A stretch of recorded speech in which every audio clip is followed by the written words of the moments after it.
Eamon Khan here for Seconds Out with the British Cruiserweight Champion Viddal Riley at the Sports Industry Awards 2025. Viddal, good to be a winner, good to be here as well too. Yeah, it feels weird talking to Seconds Out dressed like this. You know, to me, I'm like, well, this feels weird, but it's refreshing though, it's good. Is this British title winnings here, this suit? I've had this. I just don't dress well. That's all it is. I'm always dressed like I'm going to the army or I'm going to the gym. So I couldn't do that today. I got told it's a black tie event. Here's the black tie. Obviously, the British title was one of the goals, but was there a celebration? What did you do? What did you purchase off of the back of that goal ticked? Nothing yet. Nothing yet. I won't share the reasons as to why, but nothing yet. But there's something in mind. Yeah, of course. There's a few things in mind. We're going to handle, the right things, and then we'll get into the novelty. Okay, fair. I can sense that you're keeping the cards close to your chest, so I won't pry too much on that. But look, take me back to that night and being crowned British champion against Chev Clark. Obviously, you had history with him, but that moment, Tottenham Stadium as well too. How did it feel? It felt good, man. It just felt like I was supposed to be there. Do you know what I mean? When people say it's the big stage, how do you feel? It's the stadium, how do you feel? I'm like, that's exactly what I work towards. I work to fight in stadiums. I work to be main event, co-main event. It's my job to try and get to the heights of what I choose to participate in. Whether that's YouTube, whether that's, music in my way, I have my standard. And when I was walking out in Tottenham, I was like, yeah, this is where you should be. Now it's time to perform. You got a lot of eyes on you. You got a good fighter across from you. You got an Arsenal fan across from you. He come out to North London forever. And I thought it's game time. Kick-off. Let's go. Was there a point in the fight where you thought, right, I've got this, or this is mine to lose at this juncture? Was there a point in the fight where you felt that was where you were at? From about round 5, I was like, okay, only I can mess this up now. Right. I expected changes, adjustments. Obviously, I feel like I lost a round or two after round 5 when I thought I had it in the bag, but I never thought that the win was in jeopardy. I just thought, okay, we got to bounce back. If you know he's won a round or you feel like he's gaining momentum, you got to break it somehow. And I think that's what I managed to do well in that fight, was not let Chev be Chev.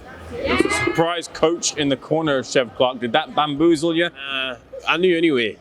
You heard? Yeah, I knew from a month before.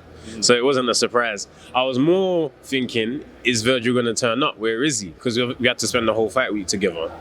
But then he done a grand arrival on Friday. And for me, it was just, I'm here for the challenge, man. I'm here for the challenge. Virgil Hunter, we know, future Hall of Fame trainer. And to be fighting at a level now where someone like him is going to be in the opposing corner, it just makes me realise we're levelling up and we're getting there, man. The work got to continue. Speaking of level up, what's the goal for the rest of the year? Are you looking at cementing yourself at British level? Are you looking at European? Where do you feel the lay of the land is for yourself? There's a few directions we can go in. I'm not sure where we're going to head right now.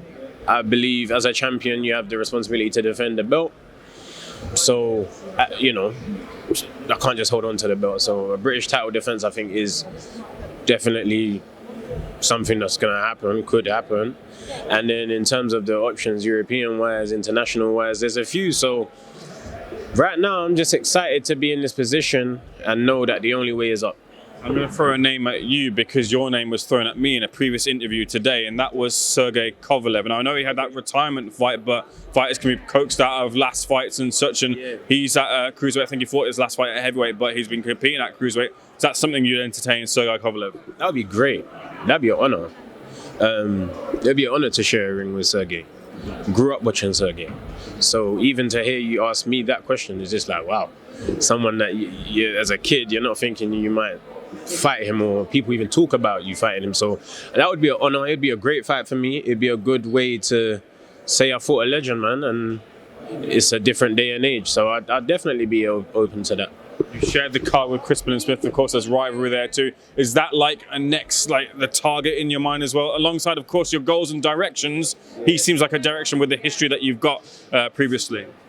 I mean, me and Bilham can fight, I just think that he's not going to go backwards to fight me. We're talking about a man's British, Commonwealth, European and world champion and defended his world title. He's not going to come back to fight me as the British champion. if that fight happens with Chris, it will be because I broke myself into that window that he deems worth it. There's fights that can be put to me at this level that I say, that's beneath me, I'm not doing that. And I feel like he's at that point where he's in his career, that's beneath me, I'm not doing that. It's my job to close that gap. And if that fight happens, it happens, man. I look forward to it. Chris is a warrior. But the same thing though, I watched your obviously your video, and you seem to, I guess, sort of close the door, but leave it a little bit open for Isaac Chamberlain. So where are you with that if that does present itself? The door is closed as it stands. The door can open. Yeah. But the door as it stands is closed. Okay. If I get a sheet that looks nice, I'll open the door.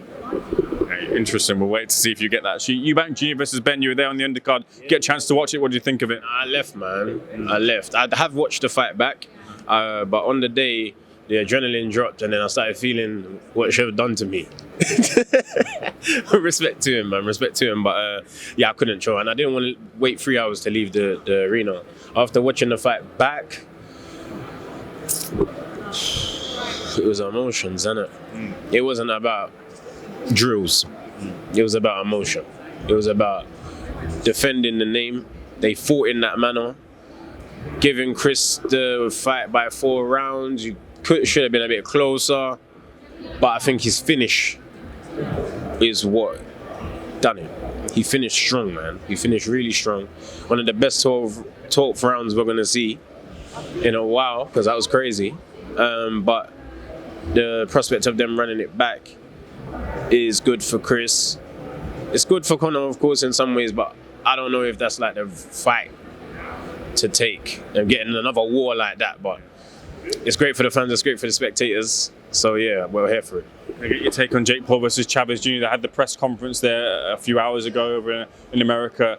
Chavez Sr. is saying that my son's training like a dog and he's really up for this fight. And maybe for some reason, for some people, they feel that boxing's on his back because of Jake's crossed over, although a lot of others think that Jake's kind of established himself at some place in boxing. But how do you feel about that fight? What's your read on it? I think it's the best fight for Jake. The best fight Jake could make. He's fighting a former world champion, son of a legend. He's Puerto Rican now, and he's going to. He's Puerto Rican. All of a sudden, innit? He just became Puerto Rican, but he's Puerto Rican now, and Puerto Rico versus Mexico makes sense. Chavez Jr. started his career at super featherweight. He wasn't at his best at middle.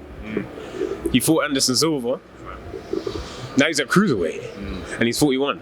It's a perfect Jake opponent. KSI's put a pause on his career now. He says that, look, Jake's made me wait for so long. I'm going back to what I enjoy. He doesn't seem to enjoy boxing at all, whether it be Dylan Dennis or another fight. He doesn't seem to want to be in the sport for much longer unless something big like Jake Paul comes about. Do you think we'll ever see him back in the ring? Unless something big happens, I don't think he should be back in the ring. So if that's how he's feeling, I'm glad he feels like that, because that's his value. That's the level of superstar that he is that he only should be in mega fights. He's not a boxer solely. He has a lot of other endeavors that are working. That's what we know him for. That's why we love him. And he should just continue to do that unless he can be a part of a groundbreaking event. He only deserves groundbreaking events. I always scream that for JJ.